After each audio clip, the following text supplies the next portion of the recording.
बिस्मिल्लाहिर्रहमानिर्रहीम। अस्सलाम वालेकुम viewers, welcome back to my channel Yam's kitchen. उम्मीद है कि सब खैरियत से होंगे और दुआ है कि अल्लाह ताला हम सबको अपने हिफ्ज़ व अमान में रखे, आमीन। सबसे पहले तो हमारी तरफ से आप सबको ज़िलहज का चाँद बहुत बहुत मुबारक हो और बकरा ईद और ईद उल अज़हा जैसे कि बिल्कुल उसकी आमद है, तो सबको पेश की ईद मुबारक।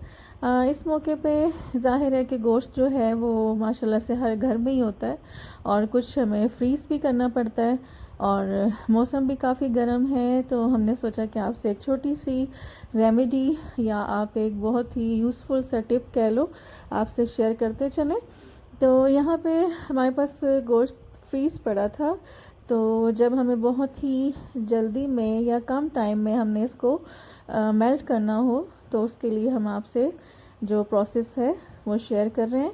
तो यहाँ पे हमने एक थोड़ा खुला बर्तन लेना है कि जिसमें ये हमारा जो फ्रीज़ हुआ हुआ गोश्त है जो कि बिल्कुल सख्त हुआ हुआ है, जमा हुआ है, तो इसको हमने एक बड़े से थोड़े खुले पैन में बर्तन में ले लेना है ताकि ये इसमें हम पानी डालें तो वो अच्छे से इसमें डिप हो सके।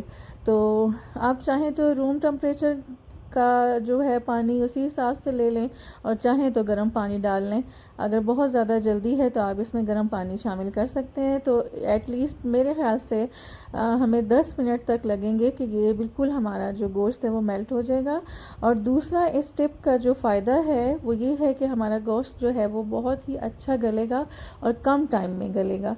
तो हमें जस्ट 2 इंग्रेडिएंट्स जो हैं वो चाहिए होंगे जो हम आपसे अभी नेक्स्ट प्रोसेस में शेयर करते हैं। जैसे कि हमें चाहिए होगा जस्ट 1 टीस्पून फुल मीठा सोडा हमने लेना है।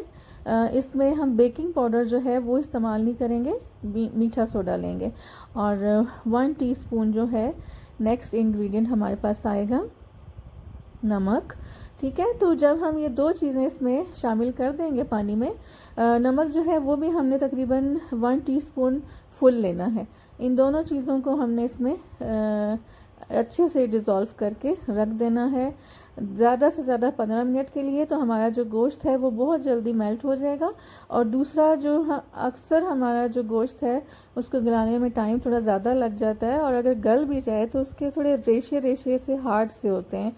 तो जब आप इस तरह से गोश्त को पकाने से पहले रखोगे, अगर वो फ्रीज़ नहीं है, उसके अलावा भी अगर आप जब गोश्त बना रहे हैं बड़े का तो स्पेशली जो गलता नहीं है, ज़्यादा टाइम लेता है, तो आप 15 मिनट उसको नमक और इसके साथ रख दो मीठे सोडे के साथ, तो वो बहुत अच्छा उसका रिज़ल्ट आएगा।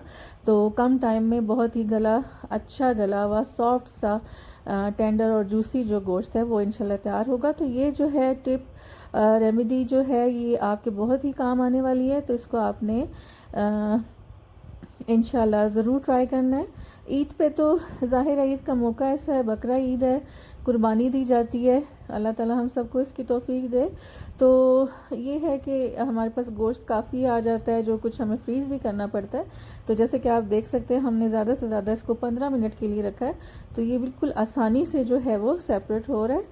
तो आप इसको ज़रूर अप्लाई कीजिएगा, इस टिप को आप ज़रूर जो है फॉलो कीजिएगा तो बहुत आसानी हो जाएगी आपके लिए।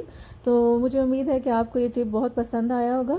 तो इंशाल्लाह बकरा ईद के हिसाब से ही हम आगे जो अपनी एक बहुत ही स्पेशल सी डिश आपसे शेयर करेंगे जो कि है कि नमकीन गोश्त की, या उसको नमकीन रोश भी कहा जाता है। तो इंशाल्लाह हम नेक्स्ट रेसिपी आपसे ज़रूर शेयर करने जा रहे हैं 1-2 दिन तक इंशाल्लाह। तो हमारी दुआ है कि हमारे दस्तरखान हमेशा इसी तरह सजे रहें, अल्लाह ताला हमारे खानों में बहुत सारी बरकत और बहुत सारी लज्जत जो है वह अता फरमाए। तो अगर आपको ये पसंद आती है, टिप पसंद आता है, तो आप कमेंट्स के थ्रू फीडबैक ज़रूर दीजिएगा कि आपको ये टिप कैसा लगा और इसको आप अप्लाई ज़रूर कीजिएगा ताकि कुछ आसानी हो सके, क्योंकि ईद पे तो इतनी टफ़ होती है रूटीन, बहुत सारे काम जो हैं वो जमा हो जाते हैं। तो हमारी कोशिश यही होगी कि हम जितनी भी आसानी से जो काम कर सकें हो सके वही अच्छा है, क्योंकि गर्मी का भी बहुत ज़्यादा सीज़न है और किचन में बहुत ज़्यादा देर रुकना जो है वो बहुत ही मुश्किल है। तो इस तरह जो गोश्त है में याद रखिएगा। अल्लाह हाफ़िज़।